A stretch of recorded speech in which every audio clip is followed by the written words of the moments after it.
Iterambere rya murandasi rizana n'impungenge z'abantu mu ngeri zinyuranye ku mutekano w'abana bayikoresha. Ku rubuga rw'ihuriro mpuzamahanga ry'ubukungu World Economic Forum batanga urugero rw'umwana w'imyaka 10 mu Butaliyane wapfuye agerageza kwigana umukino uteye ubwoba yari abonye ku rubuga rwa TikTok.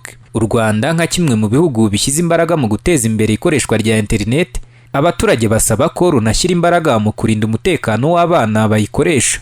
Ikibi ni amafilime y'urukozasoni ariya y'indwano. Umwana niba ashaka kuba yareba filime zino z'imirwano, ejo ashobora kujya kwakitinga ibyo yabonye ugasanga abivuyemo gukomereka, cyangwa ugasanga umwana akuranye indi mico. Umuryango uharanira ko murandasi igera kuri bose Internet Society nawe uherutse kugaragaza ko u Rwanda rushyira imbaraga mu guteza imbere ikoreshwa rya murandasi mu mashuri, bikwiye no guherekezwa n'ingamba zikomeye zo kurinda umutekano w'abana b'abanyeshuri, kuko ngo mu gihe bayikoresha bashobora gutandukira bakajya ku mbuga ziriho ibibangiza. Emmanuel Mfitumukiza ni umuyobozi wa Internet Society.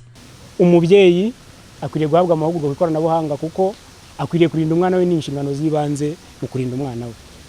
Arahererwa amahugurwa hehe? Ni ku ishuri, kuko ishuri riri hafi ye, riramwegereye, kandi nanone niho umwana we ahererwa ubumenyi. Mwarimu nawe twubatse ubumenyi bwe mu ikoranabuhanga rimwe arikoresha neza. Aho ngaho urumva ko iyi programme isentarinze ku bigo by'amashuri, ariko cyane cyane tureba ibigo by'amashuri nka center idufasha kujyana ubumenyi muri community muri rusange. Ikigo cy'igihugu gishinzwe uburezi bw'ibanze REB kivuga ko kiri mu biganiro n'abatanga internet mu mashuri kugira ngo muri mudasobwa hashyirwemo uburyo bwihariye bwo gukumira ko umunyeshuri yajya ku mbuga ziriho ibishobora kumuyobya. Diane Sengati ni umuyobozi muri REB ushinzwe imyigishirize y'ikoranabuhanga.